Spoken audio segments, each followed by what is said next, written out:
네, 여러분 안녕하세요. 네, 대동전자 말씀드립니다. 여러분도 뭐 잘 아시는 바와 같이 이제 정리 매매가 이제 실시하게 되는데요.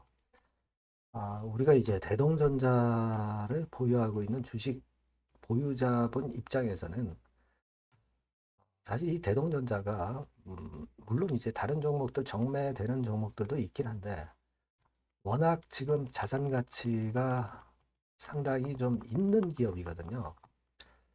자, 그렇다고 한다면 이 자산 가치가 꽤 되는 이 종목에 대한 정리 매매는 여러분들이 신경을 많이 쓰실 필요가 있습니다. 그냥 뭐 다른 자산 가치가 없는 종목들이 정리 매매되면서 그냥 하염없이 밑으로 쭉쭉 내려가는 그런 패턴이 될 것이 아니라 상당한 변화가 나타날 개연성이 좀 높겠다 이런 생각을 합니다.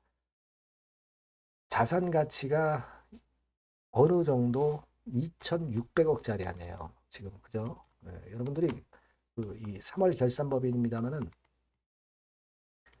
그 지난번에 분기보고서 나온 거 보면 2,592억의 순자산을 갖고 있어요.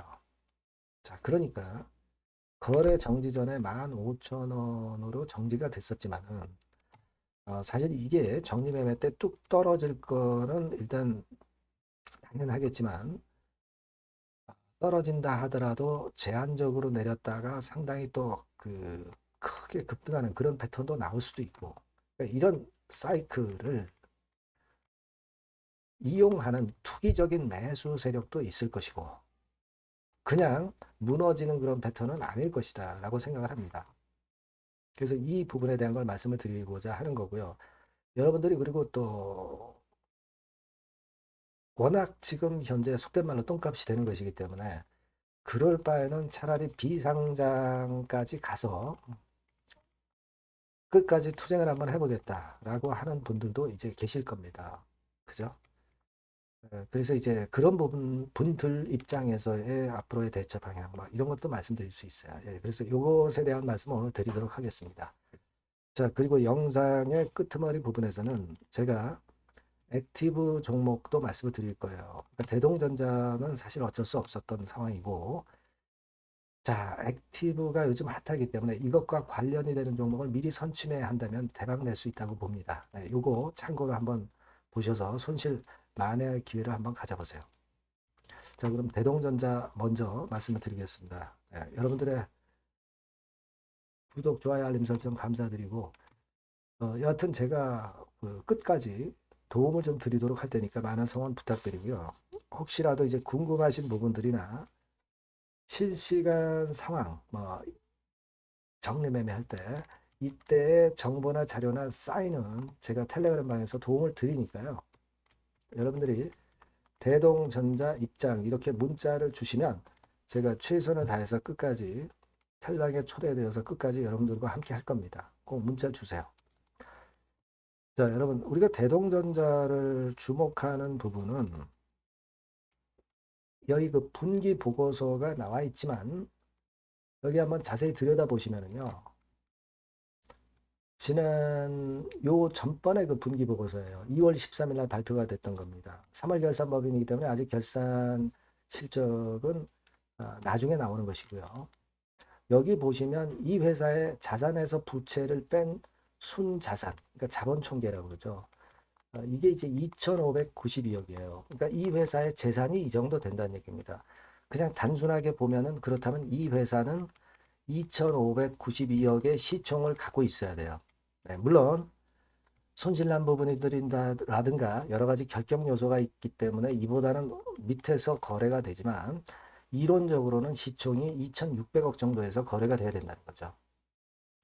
그렇다면은 우리가 거래 정지 전에 주가 15,000원 이게 아니라 사실 그 자산 가치로 본다면 1,000만 주 정도 거래가 돼 있는 거니까 2만 한 6천원, 5천원 네, 이 정도에 있어야 되는 거예요. 근데 물론 실적도 안 좋고 그렇기 때문에 우리가 정상적으로 한 2만 5천 원이 아닌 밑에서 시세가 형성이 된다 하더라도 정리매매 될 때는 다른 정리매매 종목들과 다르게 어느 정도 주가가 그래도 좀 오르는 국면도 있을 것이고 너무나도 과하게 뭐 몇백 원 단위로 거래가 된다. 이렇게 볼 수도 없을 수 있습니다. 그죠? 그러니까 이 정리매매 때 우리가 잘 봐야 돼요. 그리고 이 대동전자가 만일 상장 폐지된 것들은 이제 KOTC 시장에서 거래가 되잖아요. 그러면 여기서 나중에 상태가 됐다 하더라도 여기서 거래를 할 수 있단 말이에요. 자, 근데 중요한 포인트는 한정 의견을 받았습니다. 그죠? 한정 의견을 받았던 부분입니다. 이번에 결산을 하고서 그 건에 대한 결과가 나와야 되겠지만은 여하튼 지금 현재 그 한정 의견을 받았다는 거, 특히 그 감사 범위의 제한으로 한정 의견을 받았다는 거, 이런 기업들은 KOTC 시장에서 거래가 안 됩니다. 그러니까 이번에 결산을 마치고 나서 이 감사 의견이 한정이 아니거나 또는 다른 사유의 한정이라고 한다면 또는 의견 거절을 받지 않는다면 그렇다면 거래 재개가 될 가능성도 있어요. 그러면 여러분들이 비상장됐다 하더라도 나중에 이제 거래를 할 수도 있는 그런 건의 모멘텀도 있단 말이에요. 이거를 우리가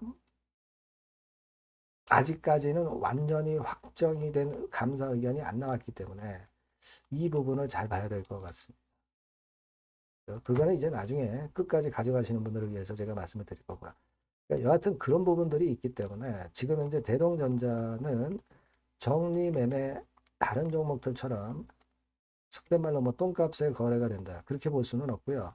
투기적인 매수세도 들어오면서 주가가 좀 요동을 칠 수도 있어요. 그러니까 뭐 예를 들면 대동전자를 초반에 팔았다가 뭐 밑에서 다시 잡고 그래서 투기적인 매수세가 들어올 때 또 거기서 차익을 챙기고 뭐 그런 매매도 할 수 있죠.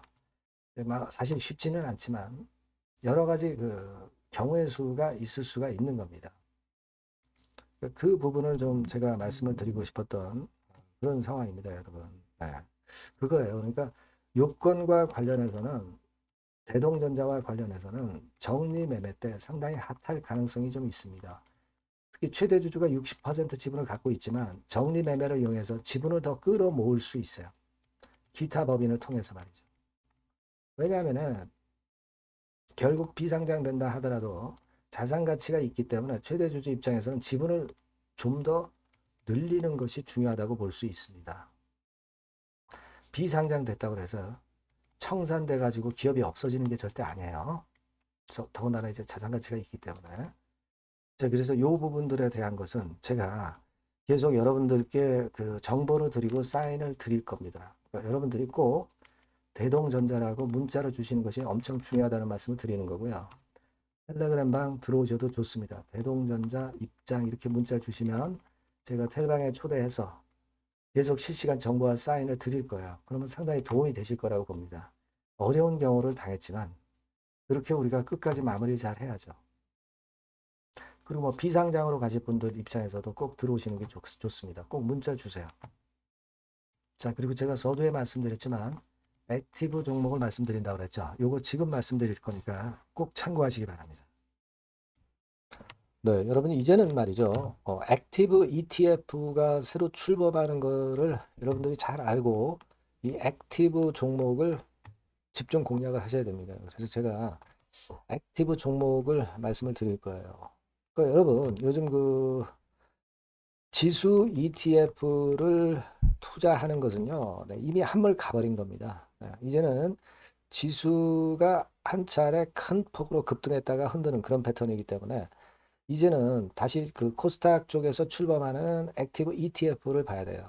근데 여러분들이 뭐 ETF를 하라는 말씀이 아니라 그 액티브 ETF에 편입이 될 종목을 해야 된다는 거예요. 예. 그냥 뭐 개인들 사는 종목들이 되는 건 절대 아니고요.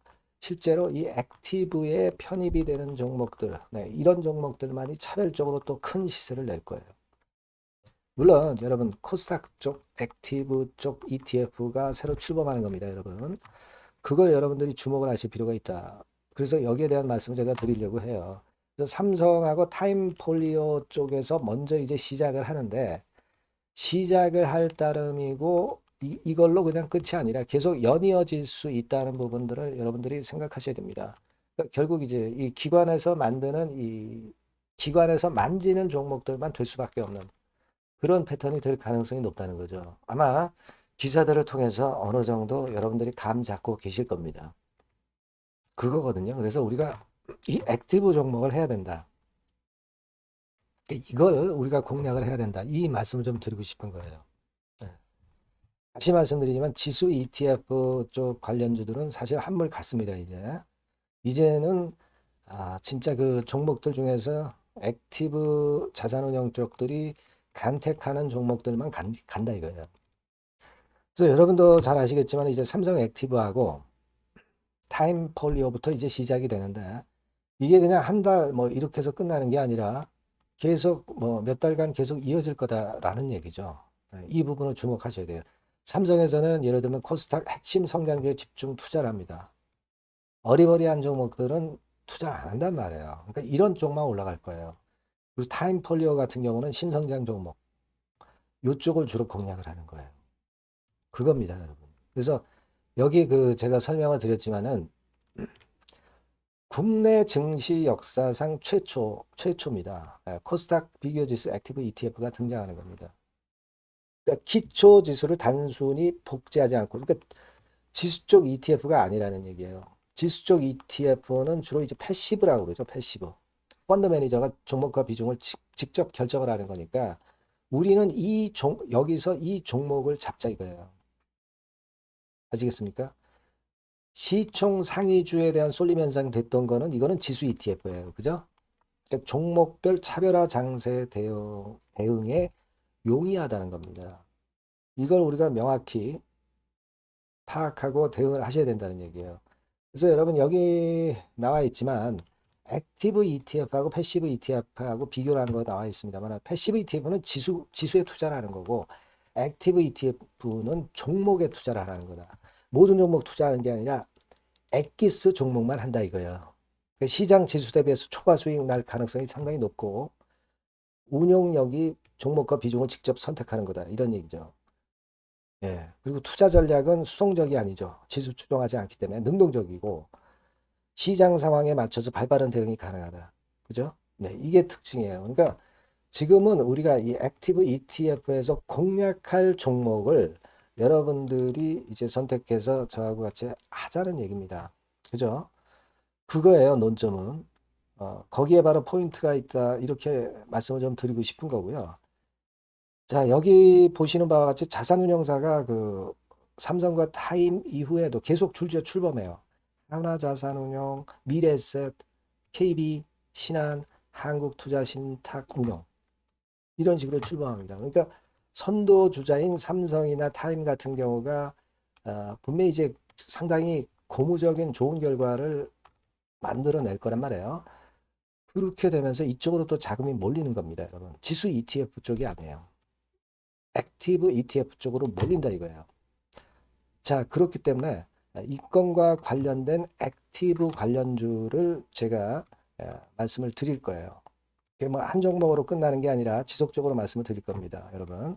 그러니까 여러분들이 이 전번으로 액티브라고 꼭 문자를 주시면 아시겠죠? 뭐라고요? 액티브. 그죠? 능동적인 그런 뜻이죠. 액티브라고 문자를 주시면 제가 그 종목과 매수 타임과 매도 타임과 중간중간 AS까지 드릴 거예요. 액티브라고 꼭 문자 주셔서 이번에 한번 좋은 기회 한번 발견해 보시자고요. 네, 아시겠죠? 네, 감사합니다.